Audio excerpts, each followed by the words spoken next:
Welcome to the sixth webinar organized by PredictaBill. Today, I am pleased to introduce you Simona Maschi, CEO of the Copenhagen Institute of Interaction and Design, or CID. Welcome, Simona. Thank you. Thank you. Thank you, Bernardo. Yeah, and hi, everyone. Well, Simona, during the last few months at PredictaBill, we have devoted substantial time to understand what is going on in the legal sector in terms of innovation. We have been trying to identify and share with our audience certain initiatives that are transforming the practice of law. And after several decades of remaining reluctant to change, the legal sector is finally embracing innovation and opening itself to new ways of doing things. Key players like traditional law firms, alternative legal services providers, law schools, and in-house counsels are looking for new ways of reshaping the process. That's the reason why I thought that it would be a great idea to host a webinar with you. So you can drive us through the world of design thinking and give lawyers a better notion of how to apply this extremely valuable tool to the processes. So that being said, let's start from the scratch. What is this design thinking? Yeah, actually, I've been in the field for a long time, maybe 20, 25 years or so. And I used to use these very complex slides with a lot of diagrams and processes and step-by-step to explain what the design process and what is now called the design thinking is actually all about. But I think for today, I decided to really boil it down to the simple, more than definition, mindset and approach about what it is that design thinking really is all about. And so I would like to suggest, if we do a little bit of a zoom out view, and we think about the everyday life in professional environments, but also at home, before the Industrial Revolution. Okay. When, the specialization of works and labor and so on was very different than, after the Industrial Revolution. So at that time, people were a little bit more incentivized, or simply because of necessity, using their own creativity to come up with the new solutions. And if they had a challenge, again, whether it would be in a professional environment or at home or on the way while moving or traveling, they would just use a little bit of their heads to think about, okay, how can I sort this challenge? What is exactly the challenge? How can I get to a solution that creates a better future? You wouldn't always rely on, the experts and wait for what is normally the solution to that problem. And I feel like the Industrial Revolution, despite all the great things that brought to our quality of life and development and so on, also created this idea that people are very divided into science people who think, very rationally, creative people who are a little out of the box and they use creativity as a tool, marketeer, economists, and lawyers, you name it. Creating this kind of very, very deep specialization that ultimately created a lot of silos in our educational system, but also at work. So if you think about that, I believe that design thinking is simply the process of using the tools that normally designers use in their practice, which is about visualizing things, by sketching, making videos or drawings, by prototyping things, or just testing and trying out without fearing that you will fail if things don't work. And especially it's about using these creative tools, not just to build new solutions, but also and especially to rethink the problems, what are really the challenges. So it's about unlocking, I would say, generic and general people into using their own creative tools. We're all born creative. No one is born without that. So, and feel a bit confident in using it and apply it to the everyday. So design thinking is, of course, the process that designers have been using ever since. They've been creating things that don't exist yet. So that's the practice of design, making new products or services that are not here yet, whether it's a glass or a new service online for an airline. So it's about imagining and building and crafting and create things that don't exist. And that's normal for designers. Design thinking is the definition that we have acquired when this kind of process have been used by people who are non-designers. So people like you, people who are doctors, people who are in the economy sector, and so on. So the moment non-designers use the design process, we call that, you know, design thinking and emulating the design practice, basically. Very interesting what you said, Simona.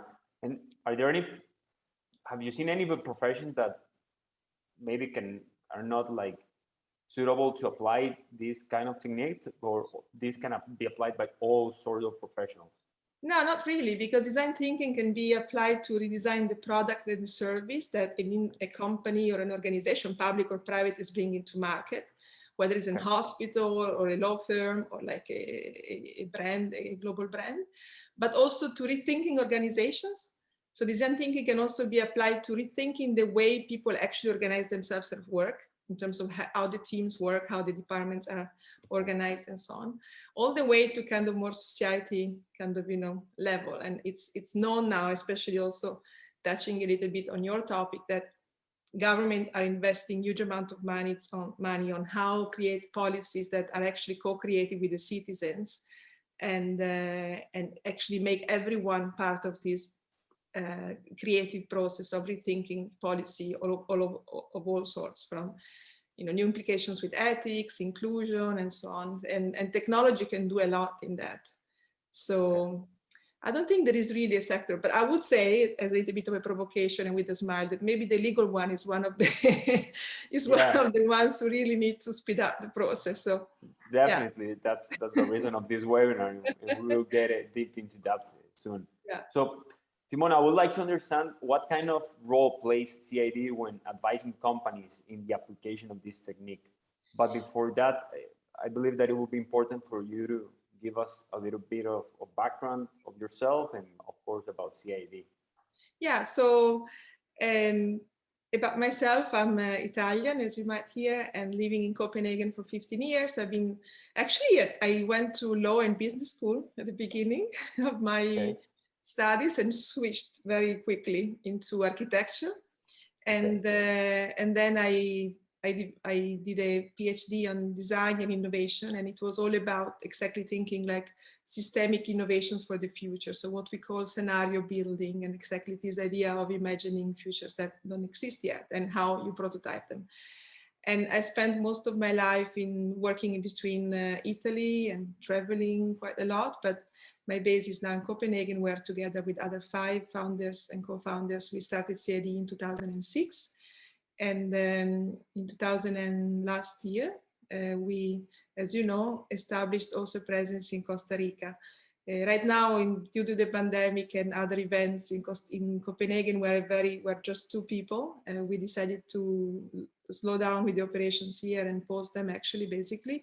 But we're very active, as you know, in Costa Rica. And hopefully after the pandemic, we'll pick up again and so on. So CID is like an institution that believes in design as a way to improve the life of people and of the planet. And we do it by running activities that are in the educational sector. So we offer training to companies, but also to individuals and teams and so on. We run incubation programs. Actually, we're about to relaunch our CID Nest and the incubation program of CID, and also strategy programs with organizations. And that's probably the question, you know, that you ask. So what's the role that we play with them? Normally, companies ask us to help them rethinking the challenges that they need to solve, and make sure that they shape the challenges in a way that is meaningful, again, for their markets, but also for the planet. We have a very strong attitude to think sustainability in regards to the future. And what it means is that they hire as our team, and we work with teams that are distributed around the world, especially now in the situation we are right now with the pandemic. And we advise them on, we help them better understanding their markets, their challenges, but also our strength is in defining new offering, new products and new services enabled by digital technologies. And as you probably know, we're totally aligned with the SDGs from the United Nations. I hope you can see this. So everything we do, whether it's incubation, education, or in consulting, we put the sustainability at the heart of innovation. So we believe there is no innovation without sustainability thinking. So great. Yeah, I agree with that. And now, from a practical standpoint, how does design thinking works, and what kind of added value it brings to an organization? Yeah, as you know, I've prepared a few cases that we'll go through later, and to go a little bit more in concrete on how actually we act and what is actually the benefit that companies get from working with design thinking, whether it's with us or also with other practitioners. But ultimately, I would say that design thinking effectively reduce the cost of R&D, because by testing very early, as we say in the process, so by identifying different options to solve a challenge and start prototyping really fast and quickly, you might spend quite some time and money into the prototyping, which is very early stage, but you definitely reduce the risk of failure when you come to market, because you have tested your products through a very heavy prototyping and co-creation process with your users, namely if it was a legal context, your clients, your peers, you know, all the stakeholders that are involved in your field. So by not being afraid and going out and testing and prototyping and iterating the ideas based on the feedback that you receive, you ultimately reduce the time to market and the cost of, you know, maybe failing also in the market.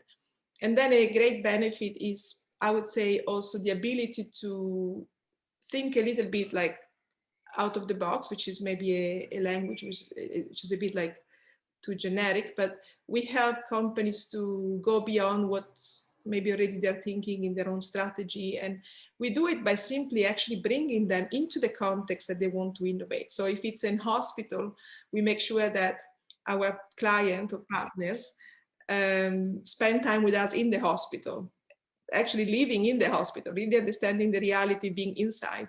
If it's like the airport, we do the same. We spend 24 hours in the airport for a few days or weeks to understand. If it's like, for example, a case we developed a bit in Costa Rica, the whole idea of walkability, making San Jose a place where people can walk more.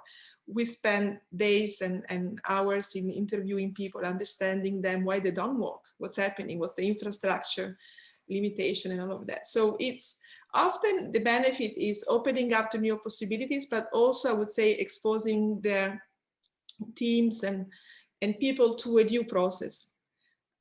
Often we believe that there is always the department who is in charge of, you know, giving the okay, giving like, okay, next, you can go ahead and so on. And design thinking really kind of unlocks everyone in the process of becoming a better company with better products and services. So there is a sort of also, let me say, liberation of the employees into simply like, you know, raise their voice and hands and start making. And ultimately, probably it helps making the company a bit more entrepreneurial in spirit.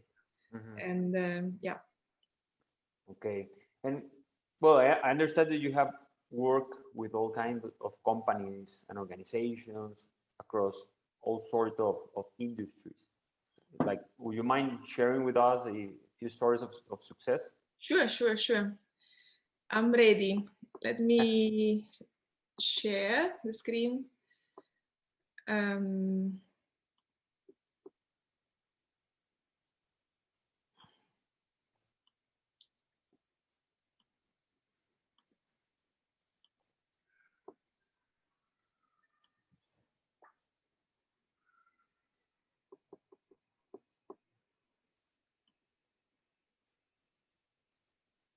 Are you having any issues to share it? No.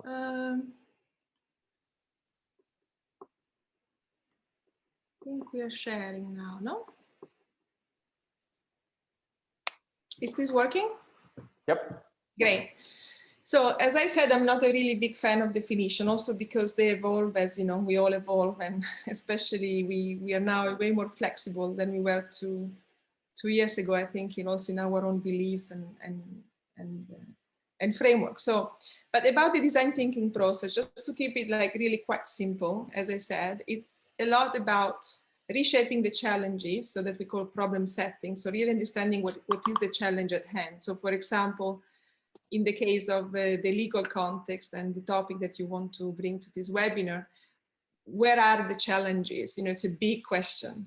And we do it not really by reading reports from maybe marketing agencies or like institutions that are dedicated to this, but we really believe that the people who really want to innovate, in this case, you guys, and so on, really need to go out and listen, observe, understand with your own eyes, what are the challenges of your clients, your partners, the technology you use, of yourself as an organization. And this is because normally to unlock the creative part on the solution, you really need to also put your brain on the problem setting. Normally the brain works better and finds like solution in a more creative way when the same brain is also involved in the problem setting. That's how, you know, our brain works. So first, listen, observe, understand, you know, be humble, make sure that you go out and you don't just act on your own assumption, and especially not the assumption of your boss or the assumption of, you know, the people. Of course. Just go out and listen. And the problem setting is about, CID, our mantra is like build, test, and repeat. So don't be afraid of failing. Don't be afraid of just trying out. Start making prototypes and test. And so now we share a few cases following this like dichotomy or process of, you know, problem setting, still like with creative thinking and making and so on, and then the problem solving, which is about actually creating the new solution and the new service. So here we see Francesca, who has been with us working at a company called Velux. I don't know if you know it in Costa Rica. It's like a global leading company when it comes to roof windows, like those windows that normally go like that. And in this project, Francesca really spent time with the people who are normally mounting the windows and the people who are instructing the people who are mounting the windows. Because the idea was like, how can immersive technologies such as virtual reality, augmented reality, and kind of new emerging technologies support the practice of people who actually have to install the windows to reduce the number of mistakes, to reduce the number of breaking of the components, and especially to speed up the process of simply installing a window, because also security, terms and conditions, and other situations change depending on whether you are in China, in Germany, in Italy. So the idea was like, how can we make like a more seamless communication between Velux, the company, and the people who are actually installing the windows, that often are not actually employees of the company, they are installers. So as you see, Francesca, at the time, you know, our senior researcher, she's really physically spending time with the drill, trying to mount the window herself, understanding what's happening. And here is a project with Novo Nordisk, a global company in the field of diabetes, but also very present in Latin America and especially in the US.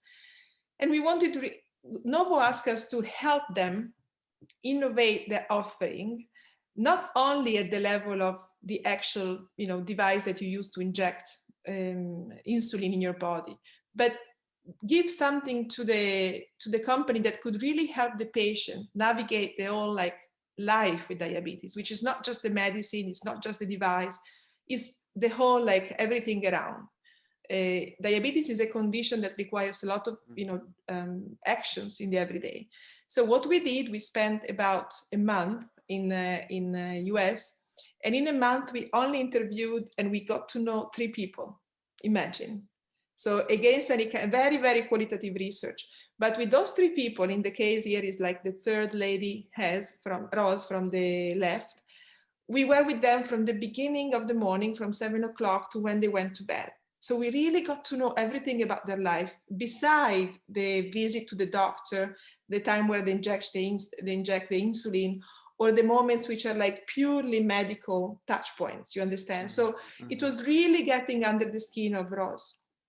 And for example, in a traditional marketing research, and I'm not against marketing research, but I'm just saying the design research normally comes a little bit earlier with a very qualitative approach. You would normally investigate, you know, data and do surveys and do research on the patient, the GP, the general practitioner, the doctor, the nurse that is in touch with the patient, the pharmacy where the patient buys the medicine, the support group, the friends and family and community. But normally this kind of research is done in silos. So you have a huge amount of data about these different kind of stakeholders.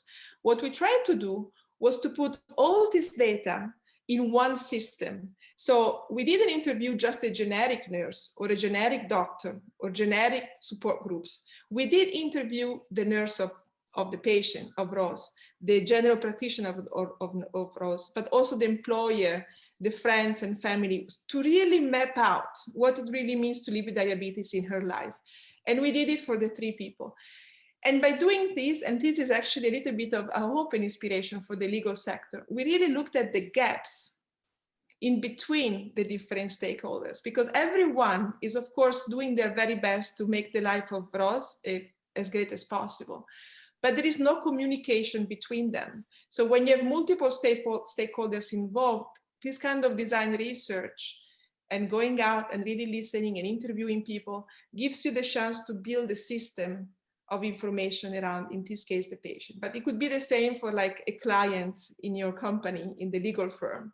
So who are all the stakeholders? And it's not just the legal ones, but the friends, the families, the colleagues, and so on. So, and then what we did was to actually be in the houses of these people and together with them co-create possible solutions to help them navigating the life of the patient. And in this very case, with Novo, we found out that what was really lacking in their life was the emotional support. Mm-hmm. So it wasn't so much about the actual medicine, it wasn't so much about the diet and how to do it. It was more about living the condition and feeling supported in that journey. So we co-created with them. And now I jump, 6 months or 8 months of work, but we ended up with a suggestion of a digital platform, which ultimately as a touch point is an app that really connects people who live in the same neighborhood, who share the condition of diabetes. Wow. But it wasn't just connecting them as it was a normal social network. The physical touch point was also very important. So people would normally meet at the library or at the dance class or at the cooking class.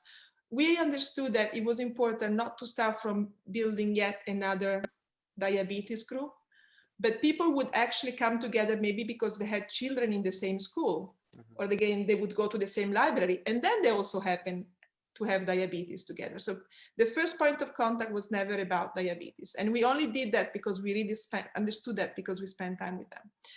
Here is a project in Sri Lanka with the United Nations and actually DTU also, the Danish Technical University here in Denmark, on climate adaptation, and also led by Francesca. Long story short, in Sri Lanka, climate change, extremely sad news also from 3 days ago from the United Nations. There are businesses, normally family businesses, and mostly in the textile industry, who actually get destroyed every 6 months. Every time there is a flood, their business is just gone. Physically, meaning like, flooded, but also mentally, legally, economically, in all possible layers. So what Francesca and the team and Peter did along with the UN team and also the local SMEs, the local companies in Sri Lanka, was to really identify basically frameworks, also as a mental model to design businesses that are actually maybe designed to last for 6 months. So what happens when you shift your mindset from thinking that your business will have to be there for the next generation and generations again, which is normally what we have as a mindset, all of us running businesses, to the idea that, this is the design of a business that is meant to be closed and reopen again, maybe. So physically, legally, again, business case and in all possible layers, it's a design act, of rethinking the organization. And this is one of the outcomes is an app which help people better predict the impact of the climate on their own business.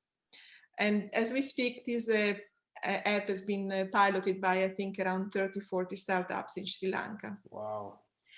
This is a project with a European bank, Mediolanum Bank, which help us to get them closer to providing not just financial services to their clients, but financial services that would take care of well-being.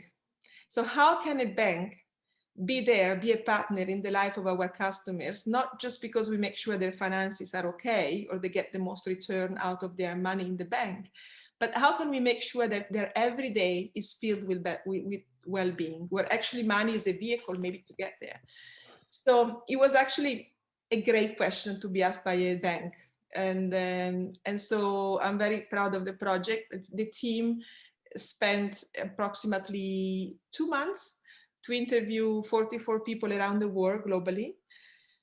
We put all the data together, and again, a few months later, and now I'm just jumping into the conclusion, we realized that people they had 4 different dimensions of well-being. The first one is the well-being with yourself.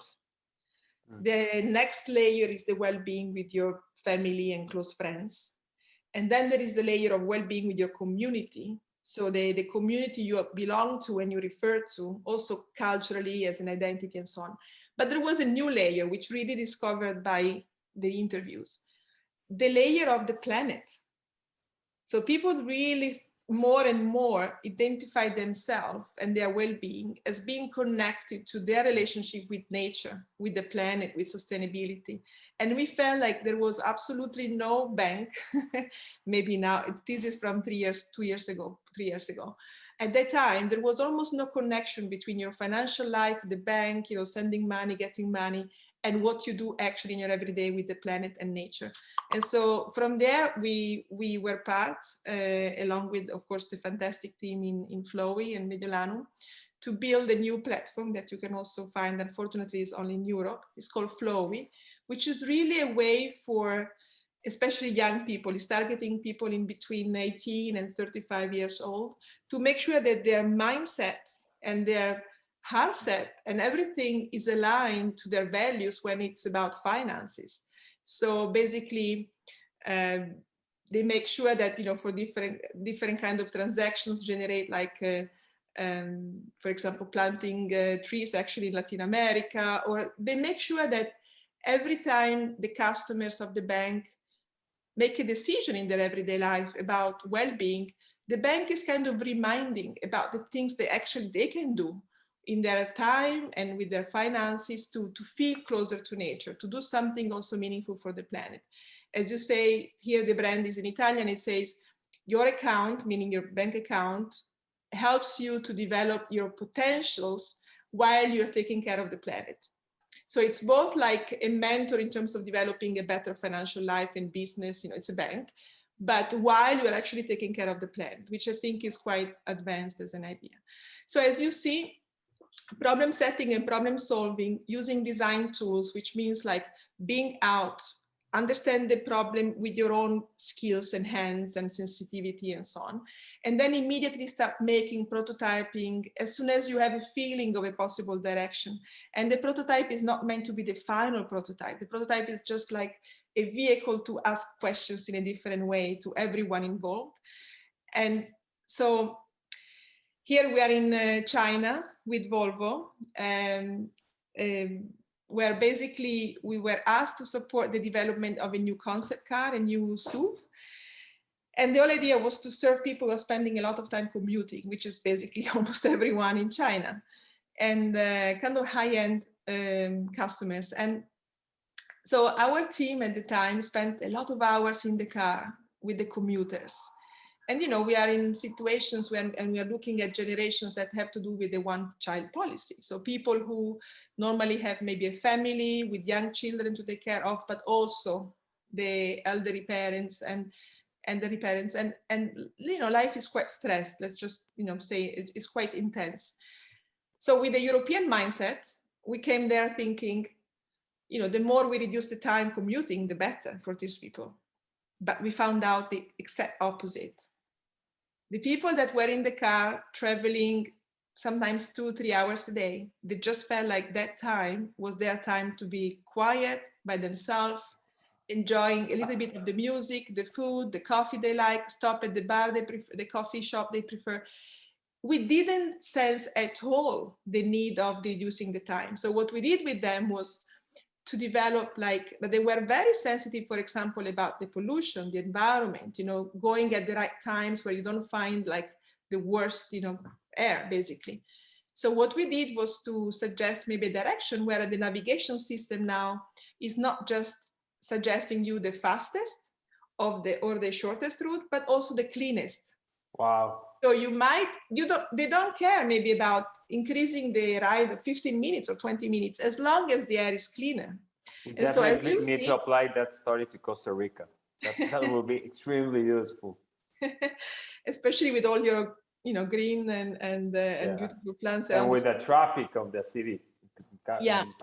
So if you see here in the left bottom corner, our partner from Volvo and our team are sitting in the back of the car, and real time they are hacking and changing and designing and prototyping what's actually happening on the screen of the navigation for the driver. So just to show how technologies today can give you the ability to, in real time, change software, change interfaces, change everything you see on the screen, depending on the actions and the preferences and the way of interacting with the screen that the driver in this case is doing. So you see how prototyping is not something that should happen at the end, when you know everything about the new innovation you want to take to market.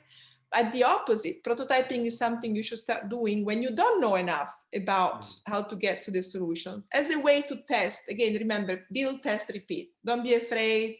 We have different say, like, fail forward, fake it until you make it.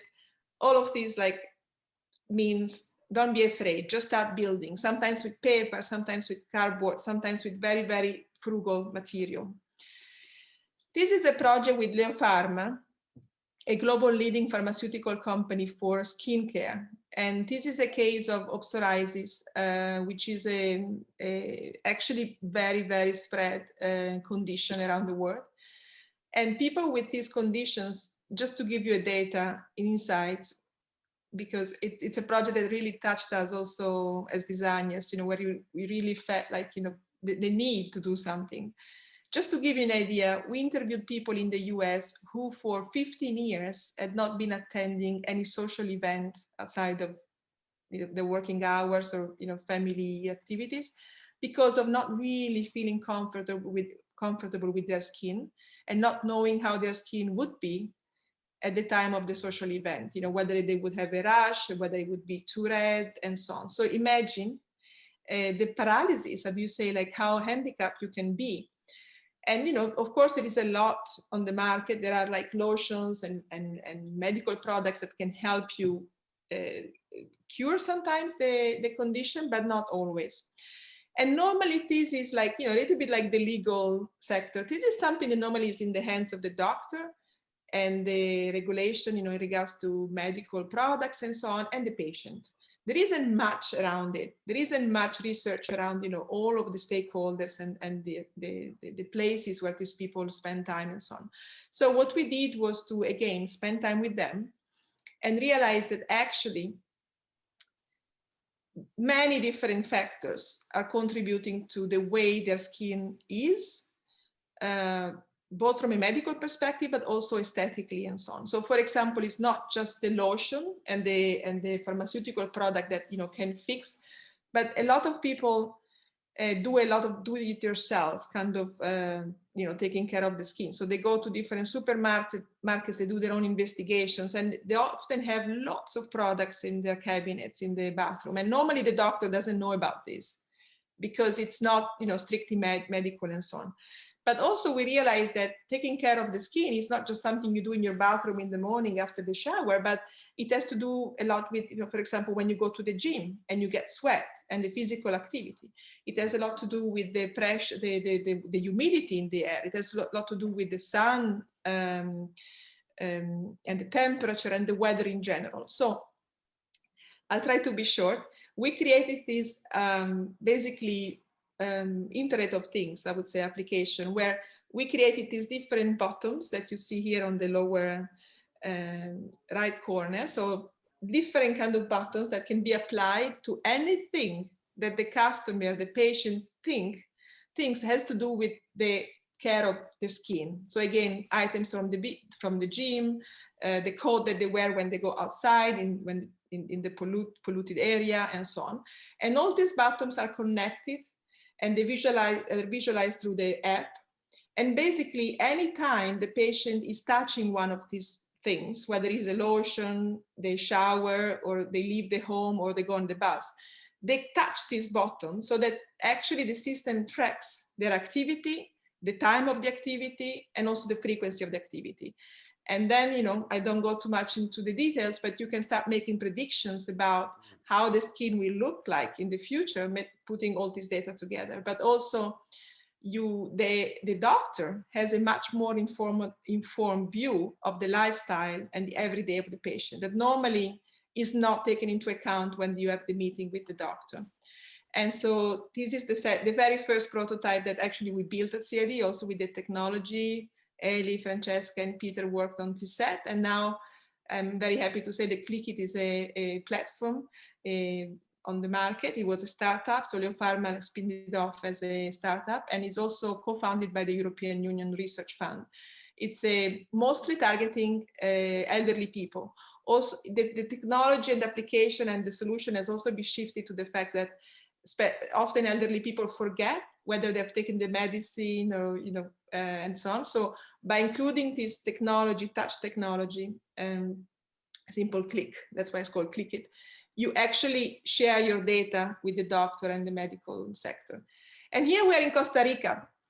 As I said, we did like some workshops. I ran a few workshops a couple of years ago before pandemic, where actually the topic was walkability. So I sent the participants out. They thought they were coming to a classroom with a lot of lectures and so on. And I said, just go out. I gave some tools to do interviews and some techniques on how to do observations and so on. And then, as you can see, people were just out in your own roads, in your own parks and so on, to find out what prevents people from taking public transportation and walking and basically dropping the car in their everyday. As you can see, people got really creative. They were out there testing, prototyping, building, and so on. So this process of listening, observing, understanding, and build, test, repeat ultimately enables co-creation, which is important, because if you, through innovation there is a difference between an invention and an innovation. An invention is a new idea that has never been there before. But an innovation really creates engagement and social economic impact.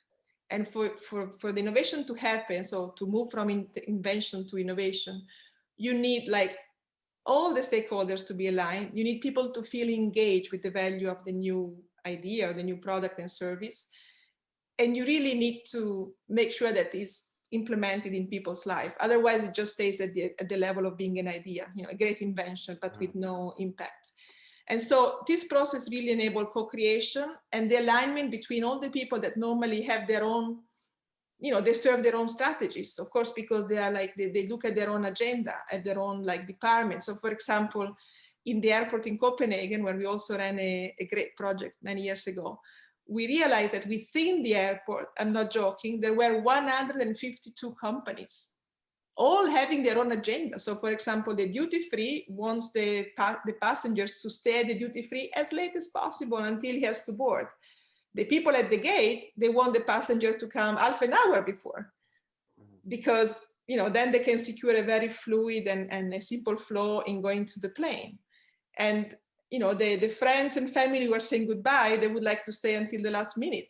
So everyone has its own kind of, you know, direction and objectives and agenda at the end. So when you prototype together, all the skills, all the knowledge, but also the barriers are unfolded through the prototyping, and you create a better dialogue. If there is still time, Bernardo, I can show the Toyota. Otherwise, we can also just stop here. Yeah, go. I think, yeah, you can share it. We have. I don't see the faces of the participants. I don't know if they're falling asleep or if it's okay. No, I think it's really interesting. I don't think that they would fall asleep. So. Okay, so this is a project from Toyota from 2011, and that's also, you know, it's possible to share like in length. The idea was like Toyota was asking us how to create experiences that are engaging for the European market, still by embodying the Japanese traditional values of Toyota, for example, nurturing the family relationships, the relationship with nature, and so on. So the idea was like, how can we came up with this challenge for ourselves together with Toyota, which was like, how can a journey not just be a transition from A to B, but also be a learning experience? So how can We help people becoming better selves through the journey. And see, here we go a little bit more in depth. So this is a bit more of a full case studies. Before I just showed you the problem and the solution kind of thing. And so we start with interviewing people. And here we are in the house of this guy who, by the way, doesn't drive a car. He doesn't have a drive license. So just to give you an idea, it's nice to go a little bit out of the comfort zone and don't be afraid of basically have evidence that your assumptions are not correct. So you should really be out, you know, not already having an assumption in mind, but be an open canvas, you know, and just observe, you know, listen, observe, understand from their point of view. And so we try to understand what is mobility to him, you know, why doesn't he drive, and what's good in not driving. We spend hours in the car with the people. That would bring a fine, 1,500 Danish kroner. So many hours commuting. Now I don't give you the full video. And then together with people from Toyota, this was for the headquarters in Europe. Here is an engineer from Toyota. We start sketching and visualizing ideas of how the journey could, you know, be developed into, what kind of new interactions, what kind of new experiences. And as you can see from the level of, you know, the drawings here, you don't need to be, you know, Michelangelo to make perfect drawings. I draw like a child, like a 5 years old, and it doesn't matter. But the moment you start visualizing and sketching, and, you know, also lawyers, also people who are not normally doing that. And that's where I'm saying, you know, this design thinking is more about unlocking the creativity and make everyone, you know, act as a designer. There is so much that can be shared and expressed through a sketch, sometimes more than many words. And then all the ideas in the brainstorming session, all the ideas are good. Quantity is more important than quality. And then once you have all the ideas, you start clustering, selecting them, and see if there is any way of, you know, any direction, any potential like direction emerging. And so we came up with 3 key directions, and this is on the fly mobility. This was pre-Uber. It was 2010 or 11. So it was the idea of like a kind of peer-to-peer car sharing and so on. The window to the world, so the car as a lens to better understand the world, and interfacing with nature. And now I'll show you the window to the world option, which basically is about how could the actual window of the car become a lens to learn about the world outside you.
Grass.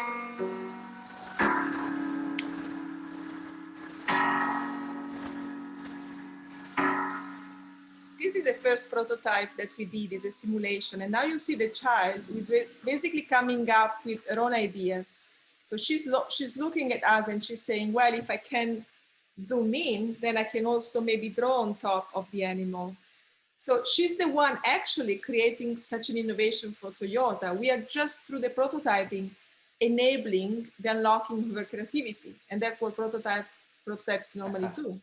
So effectively, when you do design thinking with this kind of process and prototyping, there is ownership and engagement from everyone involved, and that's really important. So the car is still the car, the engine is still the engine, the dashboard is the same, but the experience is changing and you learn through the trip. And as you Bernardo and all the people who have kids, you know that it's not by having the most powerful car that you have a good journey. If your kids are not happy in the back of the car, you don't go anywhere. So yeah, my daughter would love that future. To come up with ways for people to have more sustainable behaviors in their own homes.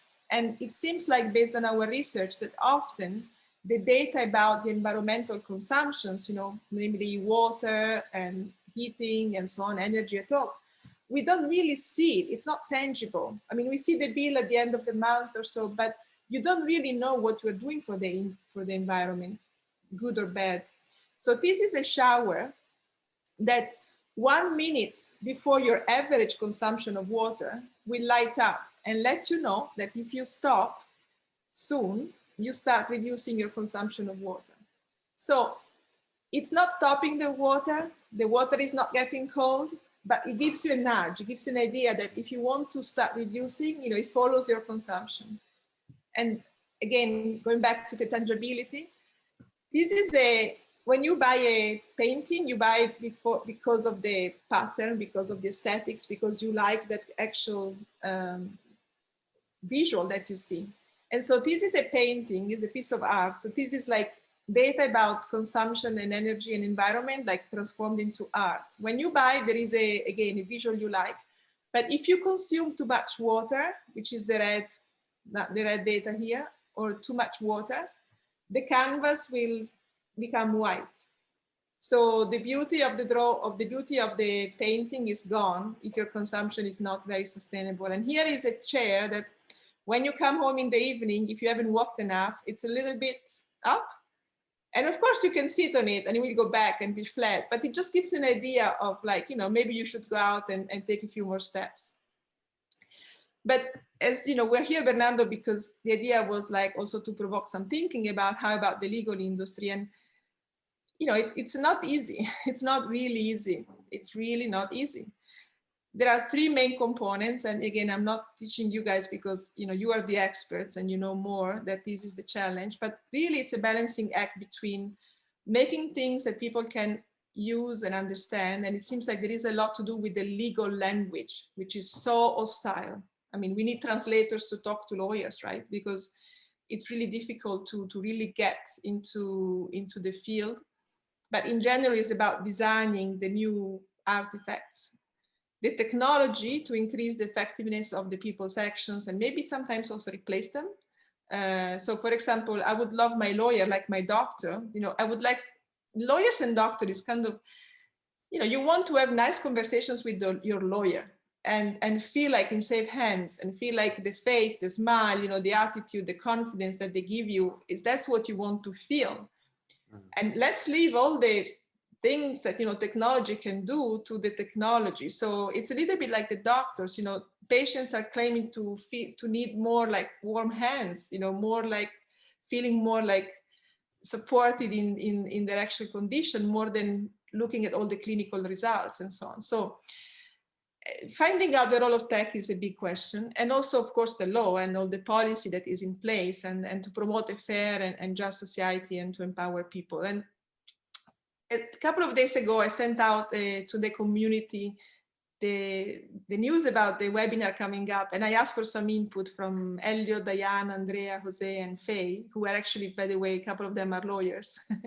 Okay. And they said that in their eyes, these are like the key challenges. And again, I'm not here to teach you guys, but I'll just share them and then I'll leave you to your day. Sustaining innovation, so also incremental innovation and making things better and more fluid. So how might we help reduce the burden and frustration lawyers face when completing basic legal tasks? And we know all the filing, the data, everything that we know. Disruptive processes, like how might we completely reimagine the way law services are provided and accessed in order to create more collaboration and facilitation amongst the different stakeholders. The new market, maybe you can read it, Bernardo, because I have my window here. I can't see that one. Okay, which one? The new markets? The new markets. Yeah. Anyway, this is about the fact that right now, many people cannot afford the legal services. whether it's small businesses or startups or simply people like normal citizens who maybe they're not in extreme need to have one, but they would benefit from one. So how can technology and how can we redesign like formats and contracts and possibilities for you guys to reach out to that market, which is a huge one. It's huge. So basically also making access to legal services a bit more democratic, I would say, and not just based on the financials. A better legal internet. So how might we make the internet a better place for people to find legal help? Justice innovation. How might we make the different justice systems more accessible, equitable, and human-centered? And at the end, you know, how might we craft legal communications that encourage and empower people and not like intimidate them and so on?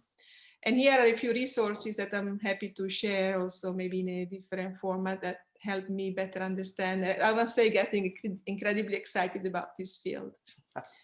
And my very last slide is a bit of a provocation, because we expanded into Costa Rica because we wanted to move from a people approach to a life-centered approach to innovation. So believing that innovation should not just serve the quality of life of people, but also take into account the quality of life of the planet. And, you know, Costa Rica, with the biodiversity, the very progressive policy making, is the perfect place for us to develop this new approach. And I really want to ask you lawyers and you from the legal sector, how can, you know, especially, I wouldn't say just Costa Rican lawyers, which I know is not the audience, exclusive audience today, but there must be something coming up from Costa Rica that shows how the legal thinking and frameworks and so on can actually embrace the need for people to act not just on behalf of themselves, but also on behalf of the planet, you know, namely organizations and businesses, public and private. So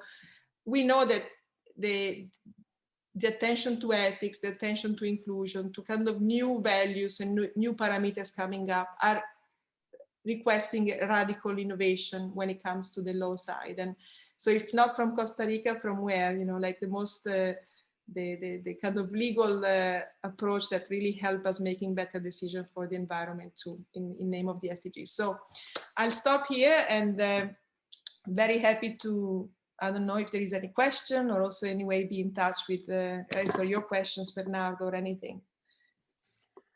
Let's see, let me check the Q&A in the chat. Well, no, it seems that Can't hear you, Bernardo. Okay. Yeah.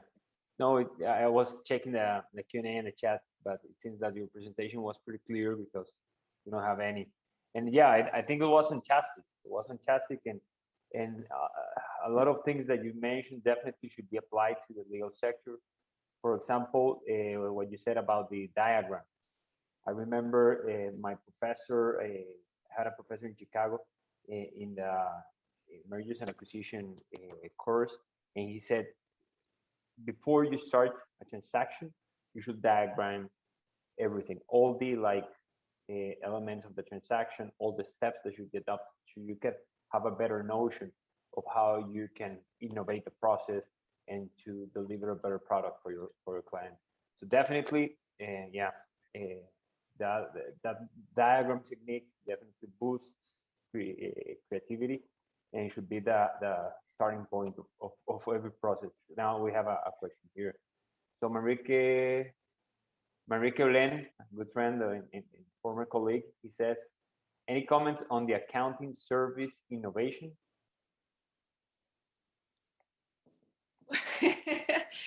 Well, I just opened a business in Costa Rica, and I think I have a few quick advices, maybe not for the webinar here, but I think, I don't know, but there is like, also, I was thinking, it's quite interesting because if you put on the map, Copenhagen and Denmark and San Jose, Costa Rica, I believe that we're a little bit at the opposite, really the dichotomy of when it comes to bureaucratic processes and so on. About I don't have like a specific insight on the accounting, but I feel like often accounting documents are filled with like amount of data, which maybe as a customer are less relevant than just getting the synthesis. So it would be interesting to get more like, you know, clear synthesis and insights of what all that data actually mean, not to the accountant, but to the client. So for the client to make better decisions on the business. And then in general, I was expecting the question a bit about the difference between Denmark and Costa Rica, but you didn't ask it, so I'll answer anyway. But in Denmark, I've been living in Denmark for 15 years, and I'm not joking. I've never entered my bank. I've never met the tax office. I have never touched any of these kind of legal and financial and accounting presences in the country. And again, I don't want to praise too much. You know, it's a state-of-the-art city, smart city. We all run on a digital kind of, identity and so on. But what is actually making that possible is not just the technology, but the trust that is in place in the culture. So in Denmark, there is very little, also I would say public sector activities, which is dedicated to control and check that actually the activities and the people and everything is done according to what should be the law. While I feel like in Costa Rica, there is a lot of energy spent on doing checking and rechecking and someone reconfirming that that was the actual data and so on. And I don't know if it's, I mean, we also know the position of Costa Rica and Latin America and all, like, they of course also critical situations and black markets and whatever, money laundering and so on. But it would be amazing to imagine like a system where actually you can really run on more trust.